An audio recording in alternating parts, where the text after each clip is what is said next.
ಹೊಸನಗರ ಕ್ಷೇತ್ರ ಮರುಸ್ಥಾಪನೆ ಹಕ್ಕೊತ್ತಾಯದ ಪಾದಯಾತ್ರೆಗೆ ನಿಗದಿಯಾಯಿತು ದಿನಾಂಕ. ಶರಾವತಿ ಹೋರಾಟ ಮಾಡಿದಾಗ ಒಂದು ಹೊಸ ಪರಿಕಲ್ಪನೆ ಕೊಟ್ಟಿರುವಂತಹ ಯಾವ್ದಾದ್ರು ನಗರ ಇದ್ರೆ ಅದು ನಗರದಿಂದ ಮಾತ್ರ. ಹೊಸಲ್ಲಿ ಶಿವಮೊಗ್ಗದಾಗ ಮಾಡಿದ್ರು ಆ ವ್ಯವಸ್ಥೆಗಳು ನಮಗೆ. ಅಂದು ಶರಾವತಿ ಹೋರಾಟಕ್ಕೆ ಮುನ್ನುಡಿಯನ್ನು ಬರೆದಿದ್ದ ನಗರ ಹೋಬಳಿಯಿಂದಲೇ ಕ್ಷೇತ್ರ ಹೋರಾಟಕ್ಕೆ ಸಿಗಲಿದೆ ಚಾಲನೆ.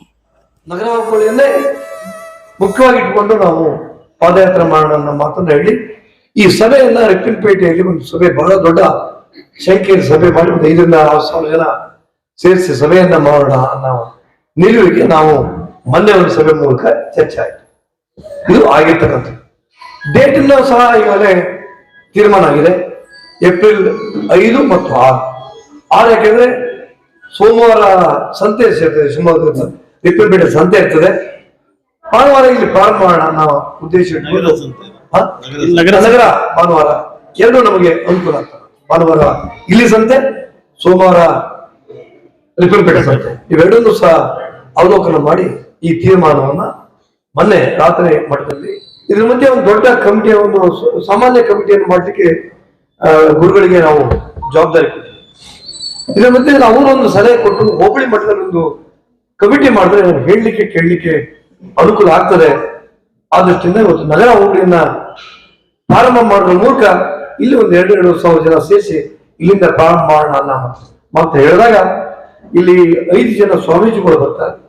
ಒಂದು ರಾಘವೇಶ್ವರ ಸ್ವಾಮೀಜಿಗಳು, ಒಂದು ಹುಂಚ ಜೈನ ಮಠದ ಸ್ವಾಮೀಜಿಗಳು, ಇನ್ನೊಬ್ಬರು ಈಡಿಗ ನಿಟ್ಟೂರು ಮಠದ ಸ್ವಾಮೀಜಿಗಳು, ಇನ್ನೊಬ್ಬ ನಮ್ಮ ಸ್ವಾಮೀಜಿಗಳು ಇಲ್ಲೇ ಇದ್ದಾರೆ, ಇನ್ನೊಂದು ಸಾರನ್ ಚೆಟ್ಟು ಅವರ ಇನ್ನೊಬ್ಬ ಸ್ವಾಮೀಜಿಗಳು, ಒಟ್ಟು 5 ಜನ ಸ್ವಾಮೀಜಿಗಳು ಇಟ್ಕೊಂಡು ಈ ಒಂದು ಕಾರ್ಯಕ್ರಮವನ್ನ ಅವರು ಎಲ್ಲೆಲ್ಲಿ ಬರ್ತಾರೆ, ನಗರಕ್ಕೆ ಬಂದ್ರು ಬರ್ಬೋದು, ಅಥವಾ ನಾವು ಹಾರ್ಟಿಂಗ್ ಹೊಸದಾರ ಬಂದ್ರು ಬರ್ಬೋದು, ಅಥವಾ ರಿಪ್ಪನ್ಪೇಟೆಗೆ 5 ಸ್ವಾಮೀಜಿಗಳು ಬಂದು ಸೇರಿದ್ರೆ ಇನ್ನೂ ಅನುಕೂಲ ಆಗೋದನ್ನ ಈಗ ಚರ್ಚೆ ಮಾಡಿ ಅನಂತಪುರ ಸ್ವಾಮೀಜಿಗಳು ಸಹ ಅವರ ನೇತೃತ್ವ ಅವತ್ತು ವಹಿಸ್ಕೊಳ್ತಾರೆ. ಅವರು ನಮ್ಮ ಲೆಕ್ಕಿನ ಮಾಡೋ ಸ್ವಾಮೀಜಿಗಳು, ಅಲ್ಲಿ 6 ಜನ ಮಠದ ಸ್ವಾಮೀಜಿಗಳು ಆಗ್ತಾರೆ.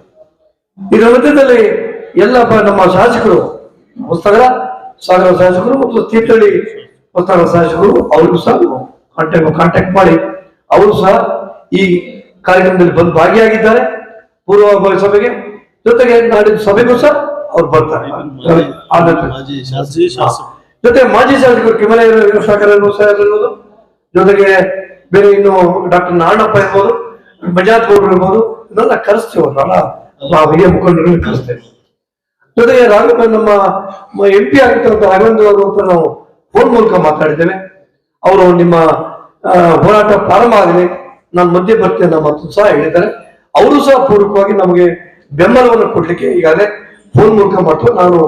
ನಾವು ದೇವಾನಂದ ಮಾತಾಡಿ ಮತ್ತು ನಮ್ಮ ಹಿರಿಯ ಮುಖಂಡ ಸ್ವಾಮಿಯವರ ಮುಖಂಡತ್ವದಲ್ಲಿ ಅವ್ರು ಹೋಗಿ ಅವ್ರ MP ಅವ್ರನ್ನ ಭೇಟಿ ಮಾಡಿ ಅವ್ರನ್ನ ಸಾಧ್ಯವಾದ ಮಟ್ಟಿಗೆ 6ನೇ ತಾರೀಕಿನ ಸಭೆಗೆ ಬರ್ಲಿಕ್ಕೆ ನಾವು ವ್ಯವಸ್ಥೆಯನ್ನ ಮಾಡ್ಲಿಕ್ಕೆ ಆರಂಭ ಎಲ್ಲಿಂದ ಮಾಡೋಣ. ನಗರ ನಮ್ಗೆಲ್ಲವನ್ನ ಕೊಟ್ಟಿದೆ. ನಮ್ಮ ತಾಲೂಕಿಗೆ ಶಕ್ತಿ ಅಂದ್ರೆ ಯಾವ್ದಂದ್ರೆ ನಗರನೇ.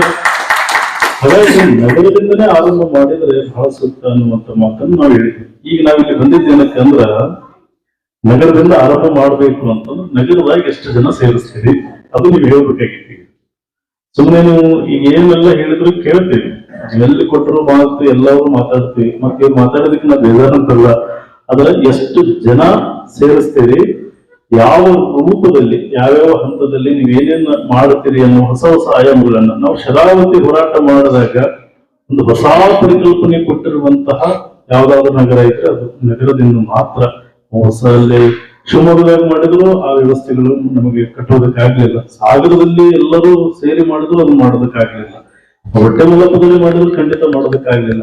ಹೊಸನಗರದಲ್ಲೇ ಹೋರಾಟ ಮಾಡಿದ್ರು ಆದ್ರೆ ಎಲ್ಲರ ಗಮನವನ್ನ ಸೆಳೆದಿರುವಂತಹ ಹೋರಾಟ ಇಲ್ಲಾದ್ರಿಂದ ಅದು ನಗರದಲ್ಲಿ ಮಾತ್ರ ಶರಾವತಿ ಹೋರಾಟ ಆಗಿರುವಂತದ್ದು. ಅದಕ್ಕಾಗಿ ನಾವು ಆರಂಭ ಇಲ್ಲಿಂದ ಮಾಡಿರುವಂತದ್ದು. ಹಾಗಾಗಿ ಏನು ಹೊಸ ಆಯಾಮಗಳನ್ನ ನೀವು ಕಟ್ಟಿಕೊಡ್ತೀರಿ, ಆರಂಭ ನಿಮ್ಗೆ ಇರೋದ್ರಿಂದ ನೀವು ಏನು ಮಾಡ್ತೀರಿ ಅನ್ನೋದನ್ನ ನಾವು ನಿಮ್ ಸಲಹೆ ಕೇಳಕ್ ಬಂದಿವಿ.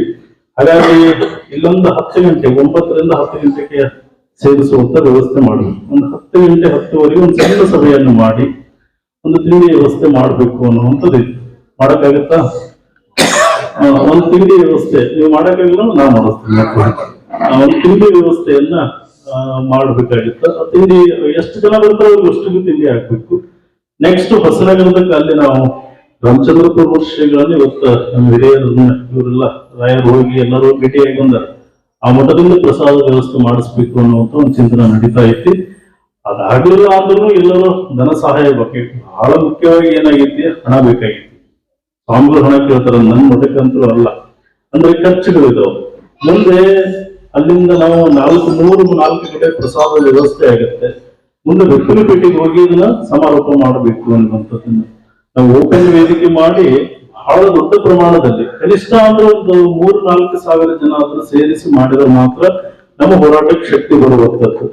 ನನ್ನ ಇಚ್ಛೆ ಏನು ಅಂತಂದ್ರೆ ಆ 3-4 ಸಾವಿರ ಜನರಲ್ಲಿ ಜಾಸ್ತಿ ಜನ ಎಲ್ಲಿಂದ ಇರಬೇಕು ಅಂದ್ರೆ ಅದು ನಗರ ಭಾಗದಿಂದ ಇದ್ರೆ ಮಾತ್ರ ನಗರಕ್ಕೊಂದು ದೊಡ್ಡ ಶಕ್ತಿ ಬರ್ತೈತಿ ಅನ್ನುವಂಥದ್ದನ್ನು ನೀವು ಅರ್ಥ ಮಾಡಿಕೊಳ್ಬೇಕು. ಯಾಕಂತಂದ್ರ ಈಗೆಲ್ಲೂ ಸೇತುವೆಗಳಾಗಿ ಹೊರಗಡೆ ಹೋಗ್ತಾ ಇದ್ದೆಲ್ಲ.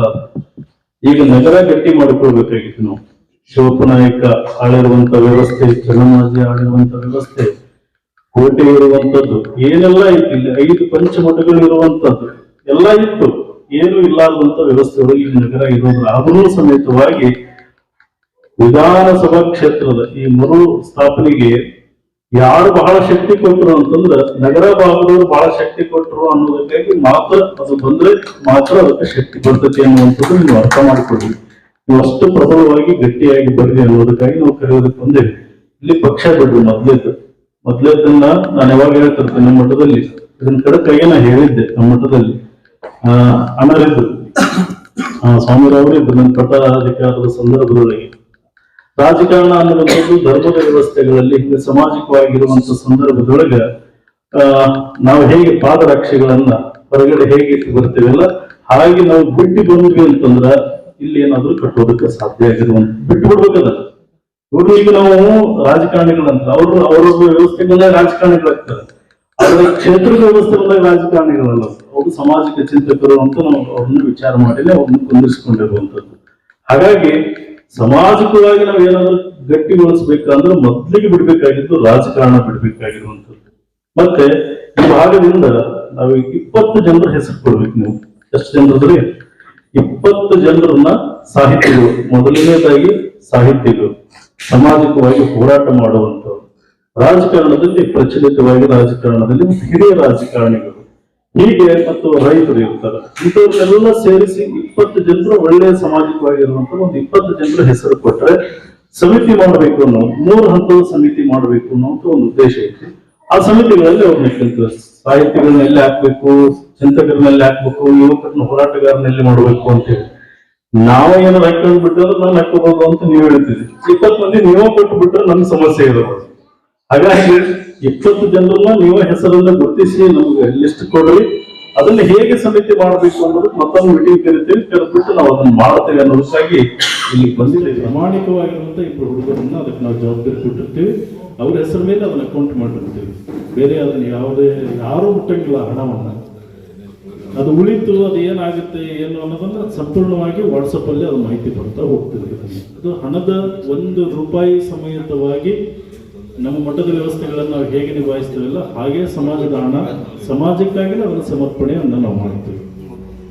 ಕನಿಷ್ಠ ಎಷ್ಟು ಹಣ ಹಾಕ್ಬೇಕು? 100 ರೂಪಾಯಿ. ಅದು ಎಲ್ಲ ಖರ್ಚು ಮಾಡುತ್ತೀವಿ ಅಷ್ಟೇ. ಈಗ ಧನ್ಯವಾದ ಹೇಳ್ಬಿಟ್ರಿ.